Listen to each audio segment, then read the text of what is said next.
Lo que voy a contar no es una historia de las que se oyen por ahí. No es una película ni un libro con un final feliz.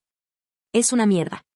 Mi vida, mejor dicho, lo que creía que era mi vida, se rompió en pedazos y yo me quedé en el medio, pisando cristales.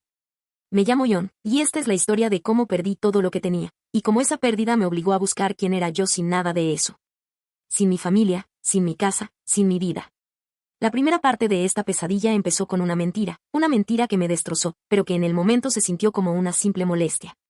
Era una tarde de martes, y mi esposa, Mia, me dijo que saldría a cenar con su amiga Zoe. Eso no era extraño, siempre lo hacían. El problema fue que, en vez de volver a casa, me mandó un mensaje de texto. Me quedo a dormir en casa de Zoe, se me hizo tarde y mañana tenemos que levantarnos temprano para ir al gimnasio. El mensaje no decía nada que sonara raro, pero algo se sintió mal.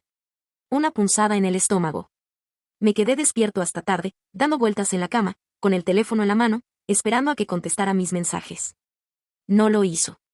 El silencio de su teléfono me hacía sentir que algo se había roto. Al día siguiente, cuando llegó a casa, la confronté. Le pregunté por qué no había contestado mis mensajes.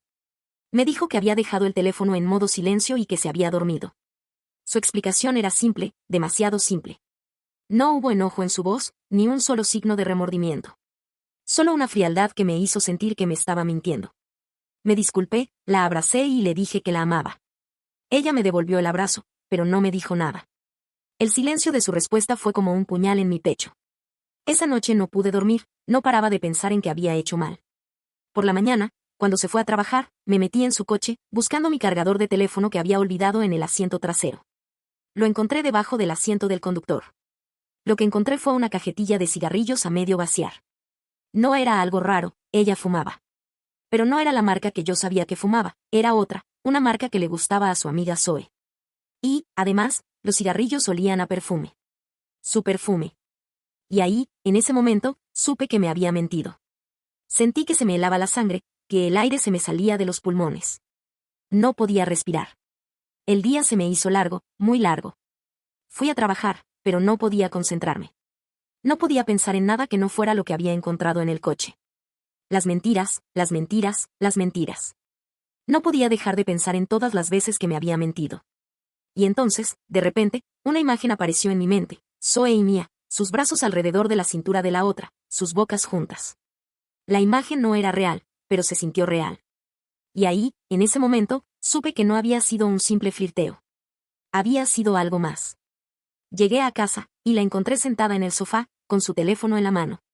La casa se sentía vacía, como si la felicidad que alguna vez había llenado esas paredes se hubiera ido para siempre. Le pregunté si había algo que quería decirme. Su rostro no cambió, sus ojos no me miraron. Simplemente se quedó en silencio. Fue entonces cuando me di cuenta de que ella ya no era la persona de la que me había enamorado.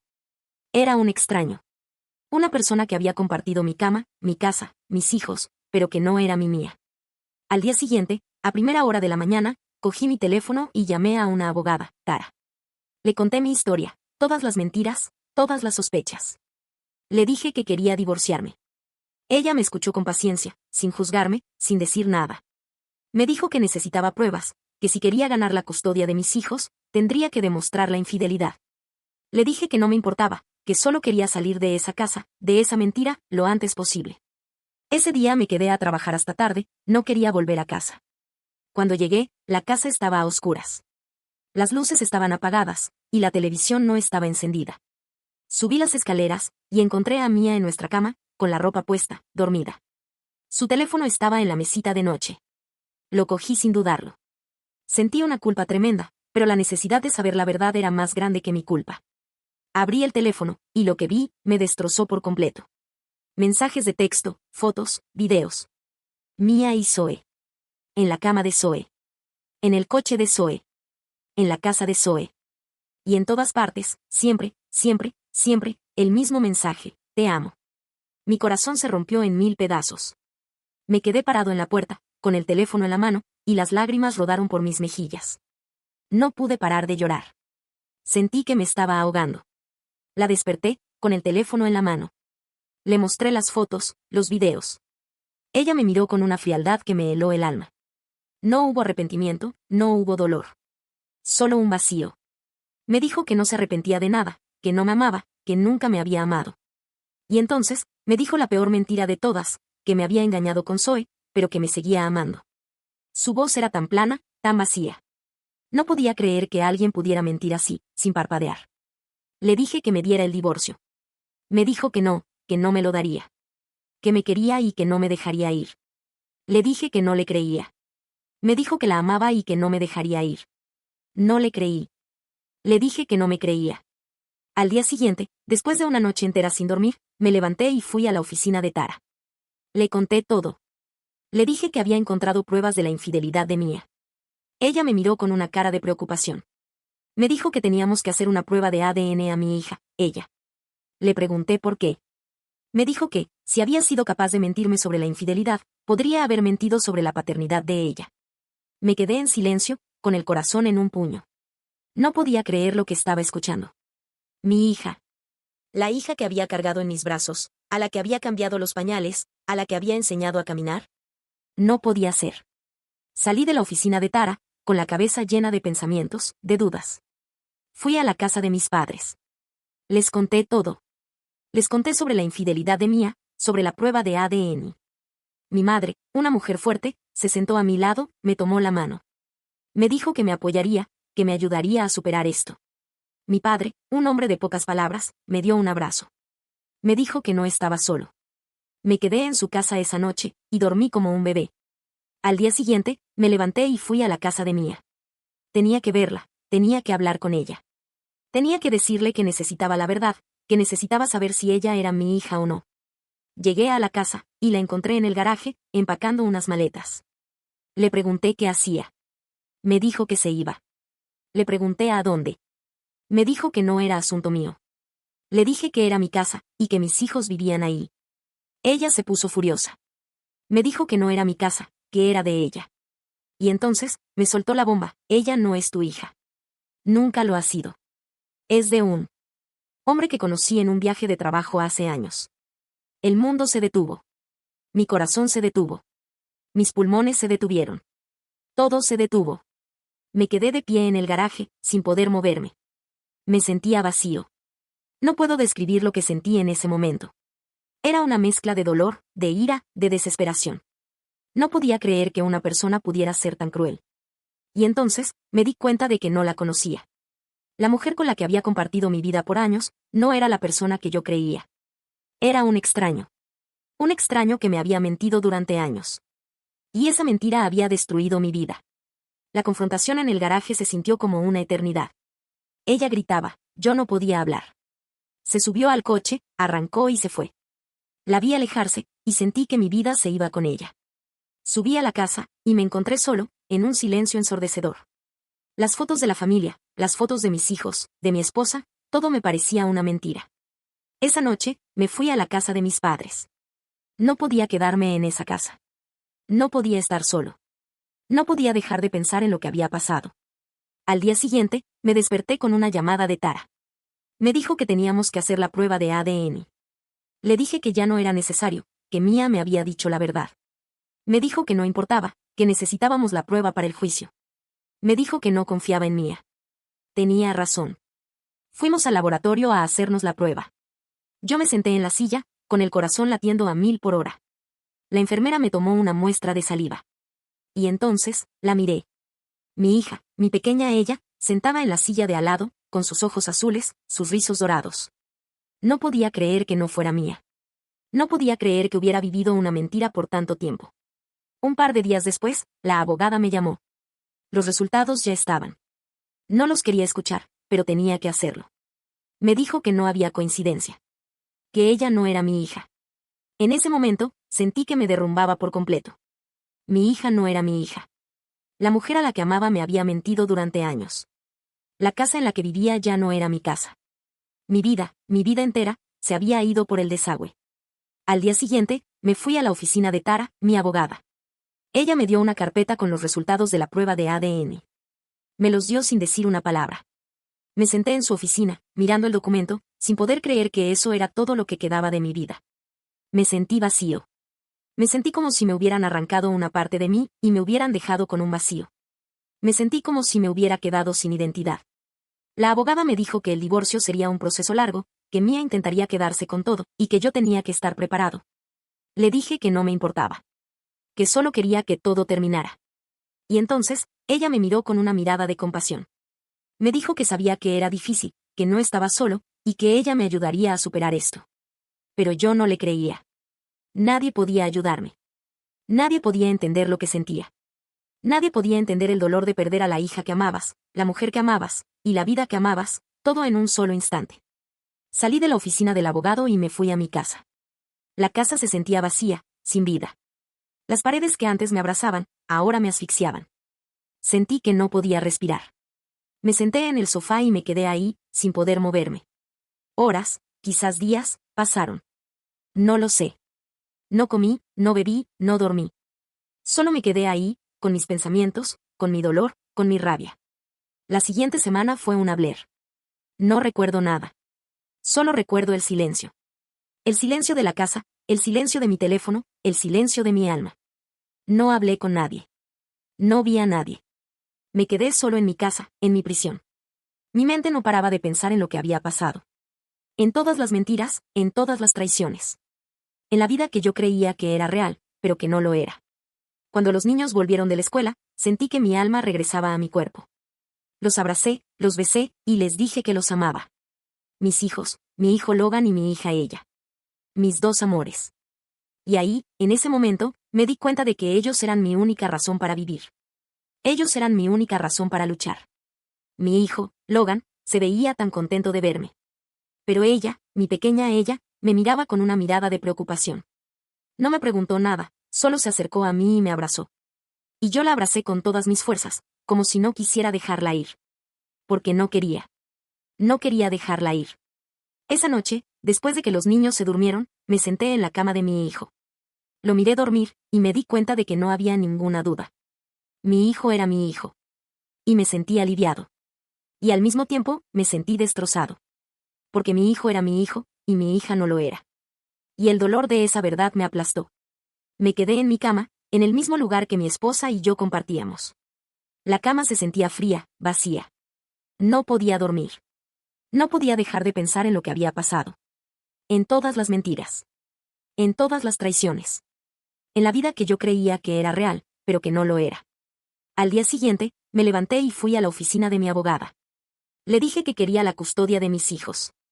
Le dije que no me importaba el dinero, que no me importaba la casa, que no me importaba nada. Solo quería a mis hijos.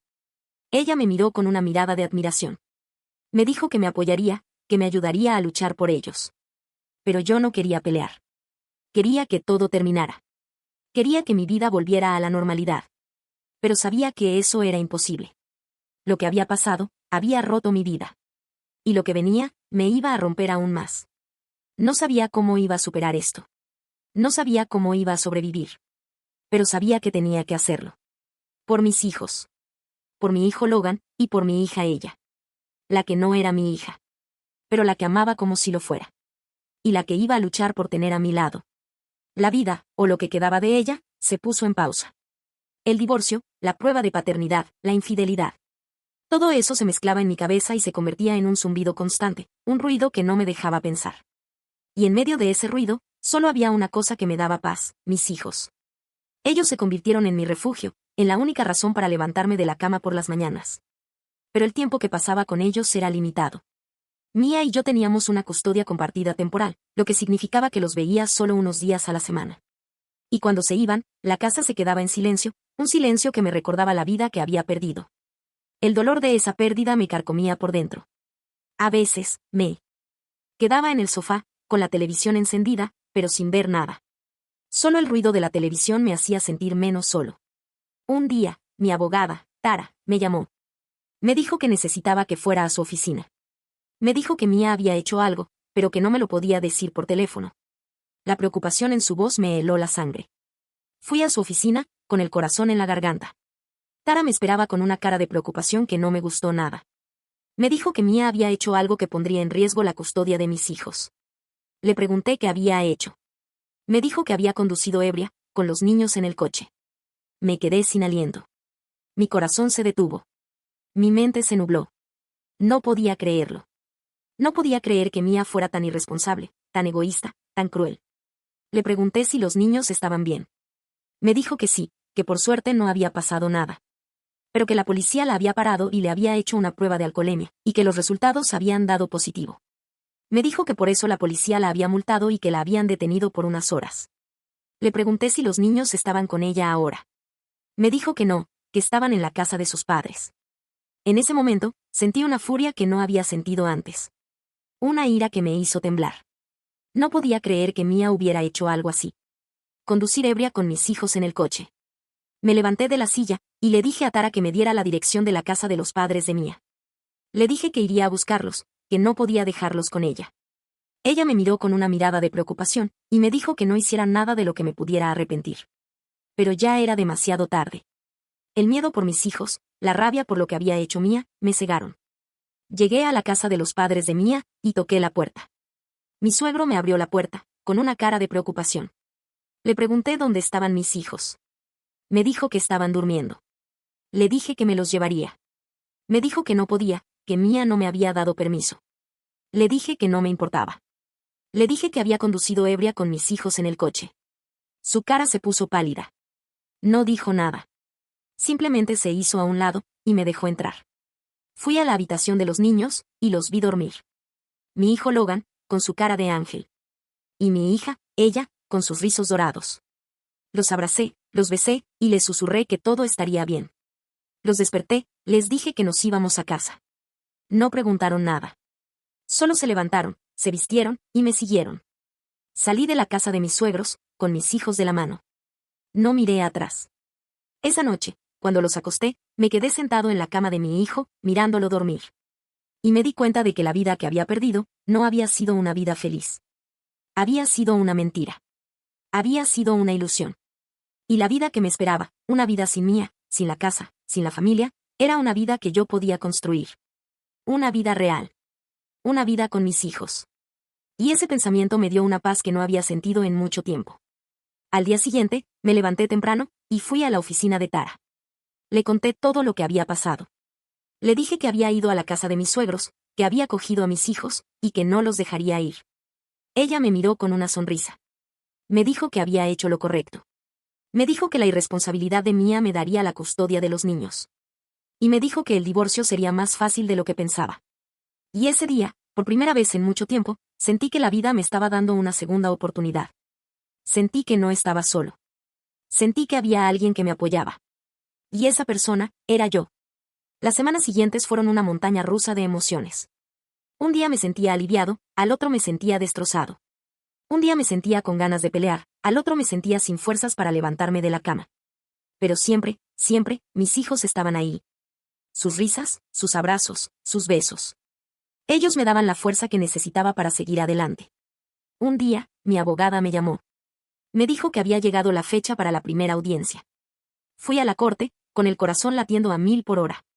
Me senté en la silla, y vi a Mía entrar. Se veía diferente. Su cara se veía más delgada. Su pelo estaba sucio. Se veía cansada. Pero sus ojos seguían llenos de esa frialdad que me había helado el alma la primera vez que la vi. Ella se sentó en la silla de enfrente, y no me miró. No dijo nada. Simplemente se quedó en silencio. La audiencia fue un borrón. No recuerdo nada de lo que se dijo. Solo recuerdo el silencio de la sala, el ruido de los papeles, el sonido de la voz del juez. Y de repente, el juez dijo, el divorcio se concede. La custodia de los hijos se otorga al señor John. La custodia de la hija, ella, se le otorga a la señora Mía. Mi corazón se detuvo. Mi mente se nubló. No podía creer lo que estaba escuchando. ¿La custodia de mi hija? ¿A Mía? ¿Por qué? Me levanté de la silla, y le pregunté al juez por qué había tomado esa decisión. El juez me miró con una mirada de compasión, y me dijo que no tenía por qué darme explicaciones. Me dijo que las pruebas de ADN habían demostrado que ella no era mi hija. Y que por ley, la custodia de la hija le pertenecía a la madre. Me quedé en silencio, sin poder moverme. Me sentí como si me hubieran apuñalado en el corazón. Mi hija no era mi hija. Y ahora, la perdía para siempre. Salí de la corte, con la cabeza llena de pensamientos, de dudas. Fui a mi coche, y me senté en el asiento del conductor. Me sentí vacío. Me sentí como si me hubieran arrancado una parte de mí, y me hubieran dejado con un vacío. Me sentí como si me hubiera quedado sin identidad. Me quedé ahí, en el coche, sin poder moverme. El mundo se movía a mi alrededor, pero yo me sentía atrapado en mi propio infierno. Unos minutos después, mi abogada, Tara, se sentó a mi lado. Me dijo que sentía mucho lo que había pasado. Le dije que no importaba. Que ya no importaba nada. Me dijo que tenía que ser fuerte, que tenía que luchar por mi hijo. Le dije que no tenía fuerzas para luchar. Me dijo que mis hijos me necesitaban. Y en ese momento, me di cuenta de que tenía razón. Mis hijos me necesitaban. Mi hijo Logan me necesitaba. Y mi hija ella, aunque no fuera mía, me necesitaba también. Necesitaba que yo la amara, que la cuidara, que la protegiera. Y en ese momento, tomé una decisión. No dejaría que Mía se saliera con la suya. No dejaría que me quitara a mis hijos. Esa noche, me fui a la casa de mis padres. Les conté todo lo que había pasado. Mi madre, una mujer fuerte, se sentó a mi lado, me tomó la mano. Me dijo que me apoyaría, que me ayudaría a superar esto. Mi padre, un hombre de pocas palabras, me dio un abrazo. Me dijo que no estaba solo. Me quedé en su casa esa noche, y dormí como un bebé. Al día siguiente, me levanté y fui a la oficina de Tara. Le dije que quería la custodia de mis hijos. Le dije que no me importaba el dinero, que no me importaba la casa, que no me importaba nada. Solo quería a mis hijos. Y en ese momento, la vida, o lo que quedaba de ella, se puso en marcha de nuevo. El divorcio, la prueba de paternidad, la infidelidad. Todo eso se mezclaba en mi cabeza y se convertía en un motor constante, un ruido que me daba la fuerza para seguir adelante. Y en medio de ese ruido, solo había una cosa que me daba paz, mis hijos. Ellos se convirtieron en mi motor, en la única razón para levantarme de la cama por las mañanas. Pero el camino no fue fácil. El juicio se volvió una batalla. Mía, en su desesperación, me acusaba de cosas que no había hecho. Me acusaba de ser un mal padre, de ser un mal esposo. Decía que yo era un hombre violento, que me había inventado todo lo de la infidelidad. Ella, en su locura, parecía creerse sus propias mentiras. Y en medio de todo eso, yo solo podía pensar en mis hijos. Un día, mi abogada me llamó. Me dijo que la corte había decidido que la custodia de mis hijos se decidiría en un juicio, en una audiencia final. Me dijo que yo tenía que estar preparado, que tenía que ser fuerte, que tenía que luchar por mis hijos. Le dije que lo haría. Le dije que no me rendiría. Y en ese momento, me di cuenta de que no solo estaba luchando por mis hijos, estaba luchando por mí. Estaba luchando por mi identidad. Estaba luchando por mi vida. La audiencia final se acercaba, y el nerviosismo se me metía por los huesos. Mi cuerpo estaba en piloto automático, haciendo lo que se supone que un padre hace, despertar a mis hijos, preparar el desayuno, llevarlos a la escuela. Pero mi mente estaba en otro lado. Estaba en la sala del tribunal, reviviendo la pesadilla una y otra vez. Había pasado las últimas semanas con Tara, mi abogada, preparando mi caso. Y cada vez que hablábamos, las heridas se abrían de nuevo. Tenía que contarle todo, cada detalle, cada mentira, cada traición. Y cada vez que lo hacía, sentía que un puñal se me clavaba en el pecho. El día de la audiencia llegó, y fui a la corte con el corazón en la garganta. Entré a la sala, y vi a Mía sentada en la silla de enfrente. Se veía diferente. Su cara se veía más delgada, su pelo estaba sucio.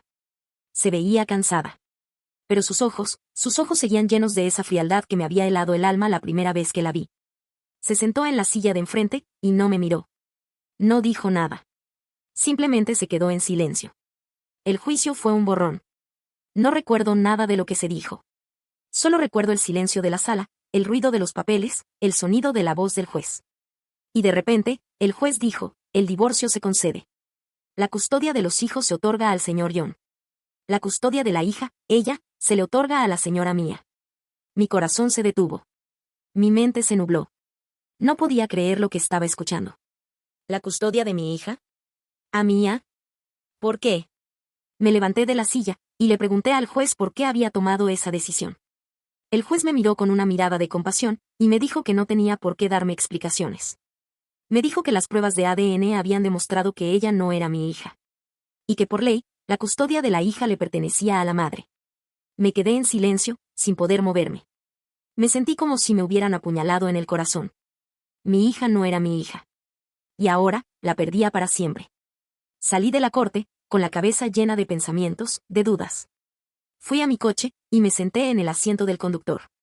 Me sentí vacío. Me sentí como si me hubieran arrancado una parte de mí, y me hubieran dejado con un vacío. Me sentí como si me hubiera quedado sin identidad. Me quedé ahí, en el coche, sin poder moverme. El mundo se movía a mi alrededor, pero yo me sentía atrapado en mi propio infierno. Unos minutos después, mi abogada, Tara, se sentó a mi lado. Me dijo que sentía mucho lo que había pasado. Le dije que no importaba. Que ya no importaba nada. Me dijo que tenía que ser fuerte, que tenía que luchar por mi hijo. Le dije que no tenía fuerzas para luchar. Me dijo que mis hijos me necesitaban. Y en ese momento, me di cuenta de que tenía razón. Mis hijos me necesitaban. Mi hijo Logan me necesitaba. Y mi hija ella, aunque no fuera mía, me necesitaba también. Necesitaba que yo la amara, que la cuidara, que la protegiera. Y en ese momento, tomé una decisión. No dejaría que Mía se saliera con la suya. No dejaría que me quitara a mis hijos. Esa noche, me fui a la casa de mis padres. Les conté todo lo que había pasado. Mi madre, una mujer fuerte, se sentó a mi lado, me tomó la mano. Me dijo que me apoyaría, que me ayudaría a superar esto. Mi padre, un hombre de pocas palabras, me dio un abrazo. Me dijo que no estaba solo. Me quedé en su casa esa noche, y dormí como un bebé. Al día siguiente, me levanté y fui a la oficina de Tara. Le dije que quería la custodia de mis hijos. Le dije que no me importaba el dinero, que no me importaba la casa, que no me importaba nada. Solo quería a mis hijos. Y en ese momento, la vida, o lo que quedaba de ella, se puso en marcha de nuevo. El divorcio, la prueba de paternidad, la infidelidad. Todo eso se mezclaba en mi cabeza y se convertía en un motor constante, un ruido que me daba la fuerza para seguir adelante. Y en medio de ese ruido, solo había una cosa que me daba paz, mis hijos. Ellos se convirtieron en mi motor, en la única razón para levantarme de la cama por las mañanas. Pero el camino no fue fácil. El juicio se volvió una batalla. Mía, en su desesperación, me acusaba de cosas que no había hecho. Me acusaba de ser un mal padre, de ser un mal esposo. Decía que yo era un hombre violento, que me había inventado todo lo de la infidelidad. Ella, en su locura, parecía creerse sus propias mentiras. Y en medio de todo eso, yo solo podía pensar en mis hijos. Un día, mi abogada me llamó. Me dijo que la corte había decidido que la custodia de mis hijos se decidiría en un juicio, en una audiencia final. Me dijo que yo tenía que estar preparado, que tenía que ser fuerte, que tenía que luchar por mis hijos. Le dije que lo haría. Le dije que no me rendiría. Y en ese momento, me di cuenta de que no solo estaba luchando por mis hijos, estaba luchando por mí. Estaba luchando por mi identidad. Estaba luchando por mi vida. La audiencia final llegó en un abrir y cerrar de ojos. El salón de la corte era un espacio impersonal. Un escritorio de madera oscura, sillas aburridas, y un aire denso, pesado, que olía a papel viejo y a frustración. Me senté en la misma silla de la otra vez, con la espalda recta, las manos en el regazo. Tara, mi abogada, me dijo que me mantuviera calmado, que no hiciera contacto visual con Mía. Yo solo la miré a ella, a la mujer que me había destrozado. Se veía pálida, con ojeras, pero su mirada seguía siendo fría. No había remordimiento. El abogado de Mía empezó. Habló de ella como una madre abnegada, de cómo yo era un hombre irresponsable, volátil, que se había inventado la infidelidad para no tener que pagar la manutención. Las mentiras se sucedían una tras otra, como un río de basura. Quería levantarme, gritarle que era un mentiroso, pero Tara me tocó la rodilla para que me quedara quieto. Luego me tocó a mí. El abogado de Mía me preguntó sobre mi relación con ella. Me preguntó si sabía que no era mi hija. Le dije que sí. Me preguntó cómo me sentía al respecto. Le dije que la amaba. Y me preguntó, con una sonrisa maliciosa, si eso no me hacía sentir como un idiota. Le dije que no. Le dije que el amor por mis hijos era lo único que me importaba. Después, Tara me hizo preguntas.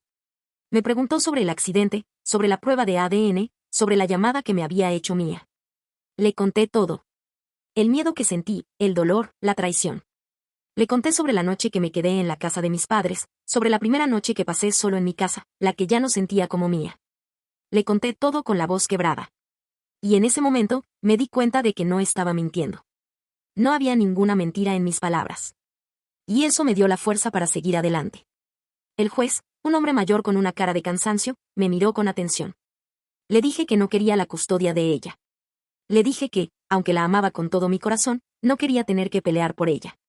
Le dije que solo quería que ella fuera feliz, que estuviera con su madre, que su madre fuera responsable y la cuidara. Pero que mi hijo Logan, era mi vida. Y que no podía vivir sin él. El juez miró a Mía, luego me miró a mí. Le preguntó a Mía si quería decir algo. Ella se levantó, con una cara de furia. Dijo que yo era un mentiroso, un hombre sin corazón, que se había inventado todo para no pagar la manutención. Y entonces, dijo algo que me heló la sangre. Dijo que yo le había mentido sobre mi dinero, que le había ocultado una cuenta bancaria. Tara me miró con una cara de sorpresa. Yo le dije que era mentira. Pero el juez me miró con una mirada de desconfianza. En ese momento, sentí que todo estaba perdido. Sentí que no había manera de ganar. Cuando la audiencia terminó, salí de la corte con la cabeza baja. Me sentía vacío, roto, sin esperanzas. Sabía que había perdido. El juez había visto la mentira de Mía, pero también había visto mi vulnerabilidad. Y eso, en una corte, no era algo bueno. Llegué a mi casa, y me senté en el sofá, con la cabeza entre las manos. Me quedé ahí, en silencio, durante horas. No había ruido, no había nada. Solo mi dolor, mi rabia, mi desesperación. De repente, el teléfono sonó. Era Tara. Me dijo que el juez había tomado una decisión. Le dije que no quería escucharla. Me dijo que tenía que hacerlo. Me dijo que habíamos ganado. Me quedé en silencio, sin poder moverme. ¿Habíamos ganado? ¿Cómo? ¿Por qué? Tara me explicó que, aunque Mía había mentido sobre la cuenta bancaria, el juez había visto a través de su manipulación. Había visto que ella estaba desesperada, que estaba mintiendo para no perder. Y había visto que yo, aunque vulnerable, había dicho la verdad. Y eso, en una corte, era lo que importaba. El juez había decidido darme la custodia de mi hijo. Y me había dado el derecho de visitar a mi hija, ella, siempre que quisiera. Y me había dicho que, si en algún momento, Mía no quería que la viera, podía volver a la corte. En ese momento, sentí que el mundo se me caía encima. Había ganado, pero ¿a qué precio? Había ganado a mi hijo, pero había perdido a mi hija. Y el dolor de esa pérdida me aplastó. Me quedé en mi casa, en el mismo lugar que mi esposa y yo compartíamos. La casa se sentía vacía, sin vida. Las paredes que antes me abrazaban, ahora me asfixiaban. Sentí que no podía respirar. Me senté en el sofá y me quedé ahí, sin poder moverme. Horas, quizás días, pasaron. No lo sé. No comí, no bebí, no dormí. Solo me quedé ahí, con mis pensamientos, con mi dolor, con mi rabia. La siguiente semana fue un habler. No recuerdo nada. Solo recuerdo el silencio. El silencio de la casa, el silencio de mi teléfono, el silencio de mi alma. No hablé con nadie. No vi a nadie. Me quedé solo en mi casa, en mi prisión. Mi mente no paraba de pensar en lo que había pasado. En todas las mentiras, en todas las traiciones. En la vida que yo creía que era real, pero que no lo era. Cuando los niños volvieron de la escuela, sentí que mi alma regresaba a mi cuerpo. Los abracé, los besé, y les dije que los amaba. Mis hijos, mi hijo Logan y mi hija ella. Mis dos amores. Y ahí, en ese momento, me di cuenta de que ellos eran mi única razón para vivir. Ellos eran mi única razón para luchar. Mi hijo, Logan, se veía tan contento de verme. Pero ella, mi pequeña ella, me miraba con una mirada de preocupación. No me preguntó nada, solo se acercó a mí y me abrazó. Y yo la abracé con todas mis fuerzas, como si no quisiera dejarla ir. Porque no quería. No quería dejarla ir. Esa noche, después de que los niños se durmieron, me senté en la cama de mi hijo. Lo miré dormir, y me di cuenta de que no había ninguna duda. Mi hijo era mi hijo. Y me sentí aliviado. Y al mismo tiempo, me sentí destrozado. Porque mi hijo era mi hijo, y mi hija no lo era. Y el dolor de esa verdad me aplastó. Me quedé en mi cama, en el mismo lugar que mi esposa y yo compartíamos. La cama se sentía fría, vacía. No podía dormir. No podía dejar de pensar en lo que había pasado. En todas las mentiras. En todas las traiciones. En la vida que yo creía que era real, pero que no lo era. Al día siguiente, me levanté y fui a la oficina de mi abogada. Le dije que quería la custodia de mis hijos. Le dije que no me importaba el dinero, que no me importaba la casa, que no me importaba nada. Solo quería a mis hijos. Y en ese momento, me di cuenta de que no solo estaba luchando por mis hijos, estaba luchando por mí. Estaba luchando por mi identidad. Estaba luchando por mi vida. La vida que tenía antes de mía, la vida que tenía con mis padres, era una vida que yo podía recuperar. Una vida en la que yo era el dueño de mi destino. Y en ese momento, me di cuenta de que no estaba solo. Tenía a mis padres, tenía a Tara, tenía a mis amigos. Y, lo más importante, me tenía a mí mismo. Me levanté de la silla, y fui a la casa de mis padres. Les conté que había ganado la custodia de mi hijo, y que había ganado el derecho de visitar a mi hija. Mi madre, una mujer fuerte, me abrazó. Mi padre, un hombre de pocas palabras, me dio un abrazo. Y en ese momento, me di cuenta de que la vida no se había acabado. Había empezado de nuevo. Una vida en la que yo era el dueño de mi destino. Una vida en la que yo era un padre soltero, pero un padre feliz. Una vida en la que yo era un hombre destrozado, pero un hombre que estaba sanando. Y en ese momento, supe que estaría bien. No estaba solo. No estaba roto. Y lo más importante, no era un perdedor. Era un sobreviviente.